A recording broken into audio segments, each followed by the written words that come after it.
Hello, and welcome to the 66th edition of the Tiger Highline Online. This week we have a short show with some features on soccer, a story on CF Art Connection to hot yoga, and the podcast of the week.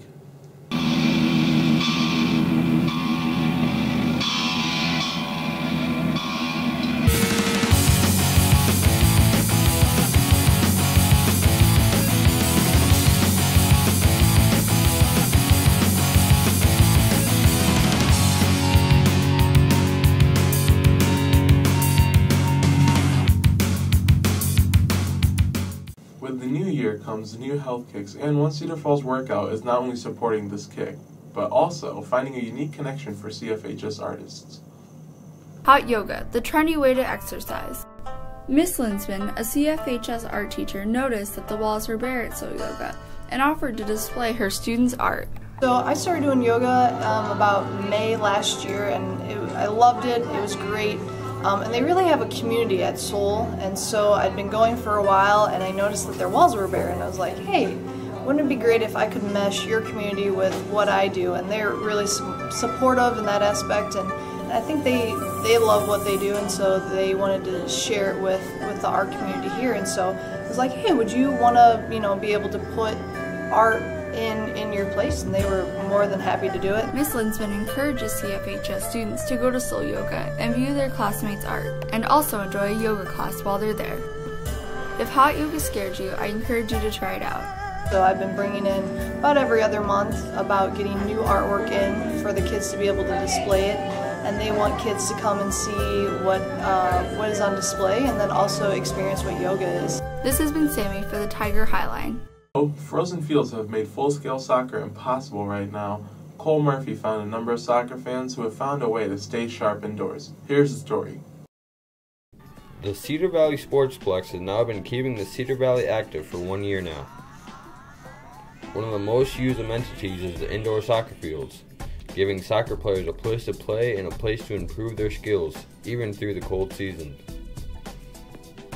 Some Cedar Falls High School soccer players have been using the Cedar Valley Sportsplex to better themselves for this upcoming soccer season. We're in a league on Sundays where we can play against other high school teams. That way we just get able to play better competition and get used to playing like we will this spring outside.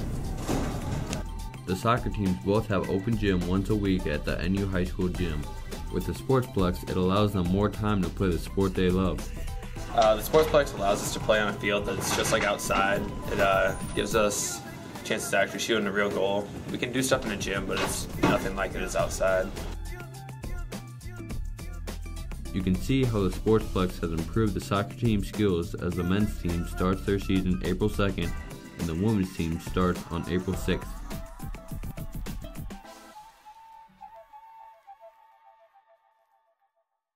This has been Cole Murphy, reporting from the Tiger Highline Online.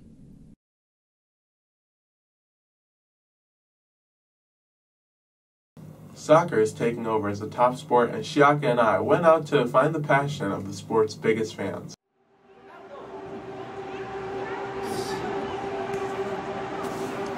Scenes like this are becoming more and more common across the United States as football, soccer, takes root in popularity.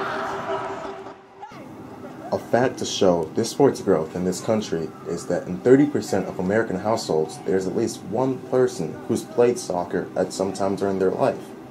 Soccer is also the most played sport among youth in America, surpassing football and Little League Baseball, while Major League Soccer, America's domestic soccer league, is now third rated highest in the country among professional leagues in regards to average attendance. And when looking at average attendance on a world scale, Major League Soccer is 8th in the world. Not too bad for a league that just started in 1996. Another sign of soccer's growth in the United States is the high school soccer participation numbers. High school soccer participation numbers are now 7 times higher than they were 30 years ago. And Cedar Falls High School women's soccer player Sammy Stahl talks about the positive, visible growth. I have, for both the men and the women's team. Most high schools only have a JV or varsity team, and some don't even have a JV, but here at Cedar Falls, we have 3 teams for both men and women's, and the numbers keep growing every year. Yeah. CFHS junior goalkeeper Aaron Eel talks about his start in soccer and the growth he himself has seen the sport take on. I first started playing soccer, I think about age 4. Just played it around the house, had older brothers and sisters, so we just kicked the ball around. It wasn't until about when I was 8 years old when I first started playing rec ball, and then when I was in about 2nd or 3rd grade I started playing for the competitive team. Yeah, I mean, if you talk to a lot of parents, they say how soccer wasn't even a sport at their high school, but now it's one of the highest enrolled sports that we have. And besides just the higher rates of watching over this past World Cup, people just actually cared about the sport, would talk about it. It wasn't this foreign game that it's always been before. People went out and they started playing after the game, and just seeing that you don't have to be good to play, you just gotta have fun with it. Yeah. Last summer's World Cup showed a large boom in popularity with the sport. A record number to ever watch a soccer game in the U.S. watched the Germany-Argentina final, with 26.4 million people watching the USA-Portugal group stage game. Celebrities on Twitter were buzzing about during the month-long tournament last summer. Oh, I definitely saw it. We got together with our friends and watched it over somebody's house. It's pretty much just like another Super Bowl, which to the world, that is the Super Bowl. Yeah, I have never played much soccer and never really cared for it at all, but during the World Cup, I was really rooting for Team USA. It's something really cool to watch. Yeah, when I was when the World Cup was going on, when the U.S. was playing, like if you just even like scroll through Twitter, like you could tell that everyone is watching it and everything, and then more people are getting like the U.S. jerseys and supporting, especially with like Tim Howard and like how he impacted the game for the United States. At the end of the day, soccer is all about having fun, as Cedar Falls men's soccer member Chris Keys points out. It's just a very simple sport to play. You don't need a lot to play it. It's just the ball and goal, and just pick up a couple friends and you can play like a 2-on-2 game and just have fun. It's fair to say that soccer fever in the United States is here to stay. Reporting for the Tiger Highline Online, this has been Chiako Bonza and Mohammed Badi. For this week's featured podcast, Amber Schaub and Courtney Dodson have some creative tips for getting in the swing for the upcoming Valentine's Day holiday.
Hey guys, thanks for watching this Valentine's Day episode of Ambercast with Dean.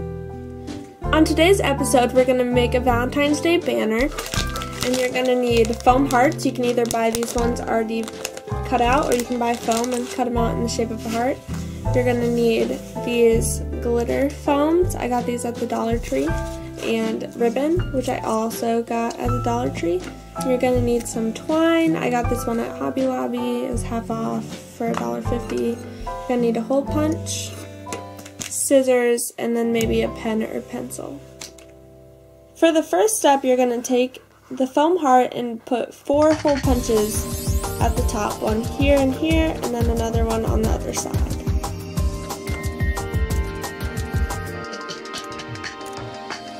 Once you have all 4 punched, you can lay them on top of the other ones and then make dots on them so you know that they'll all have the holes in the same spot. Once you have all of the hearts cut out, you can start stringing it onto the string.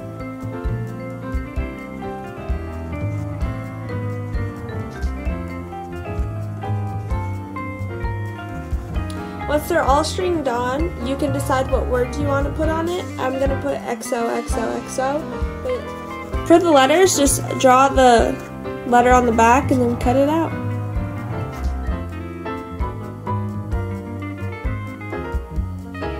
Now you simply glue the letters on.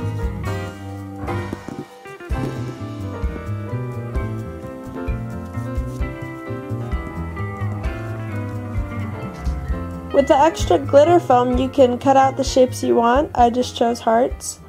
And you can decorate the big hearts that you don't have any letters on.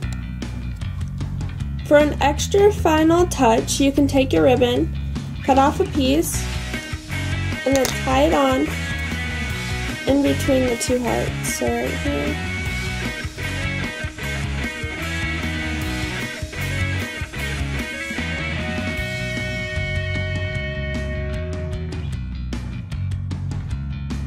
Thank you for watching this Valentine's special, and I'll see you next time.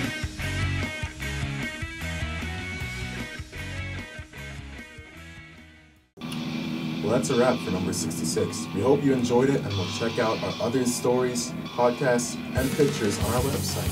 Feel free to email us your suggestions, and until next time, keep it classy, CF.